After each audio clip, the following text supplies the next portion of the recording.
Isinailalim na sa state of calamity ang bayan ng Baganga sa Davao Oriental dahil sa pinsalang iniwan ng Bagyong Pablo. Sa gitna naman ng pulong ng lokal na pamahalaan tungkol sa mga problema nila doon, nagkasakitan ang isang kapitan at anak ng mayor ng naturang bayan. Makibalita tayo kay Helen Queñanola ng GMA Davao Exclusive. Siksikan, tulakan at halos magkasakitan na sa relief operations ang mga residenteng sinalanta ng Bagyong Pablo sa Baganga, Davao Oriental. Nagkukulang na raw kasi ang supply ng relief goods doon. Ang problemang ito sana ang pag-uusapan sa opisina ng Municipal Disaster Risk Reduction Management Council noong Sabado. Pero maging sa pagpupulong, nagkaroon din ng tensyon. Nagkasakitan ng kapitan ng barangay poblasyon na si Vicente Esteves at ang anak ng kasalukuyang alkalde na si Bobby Nazareno.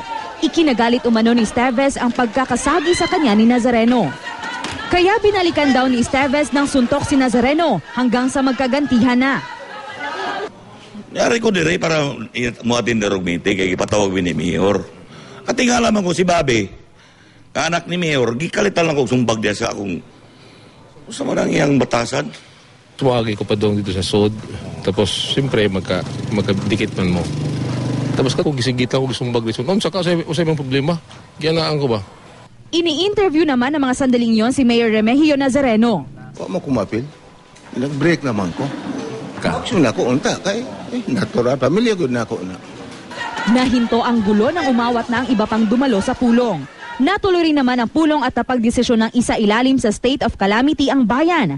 Kukuha ng 15 milyong piso sa Calamity Fund ng bayan para magamit sa retrieval at relief operations. Hindi naman malinaw hanggang ngayon sa mga taga-Baganga kung may mas malalim pang pinag-ugatan ang nangyaring suntukan at kung may kinalaman ito sa politika. Helen Queñanola, Nagbabalita, Pilipinas.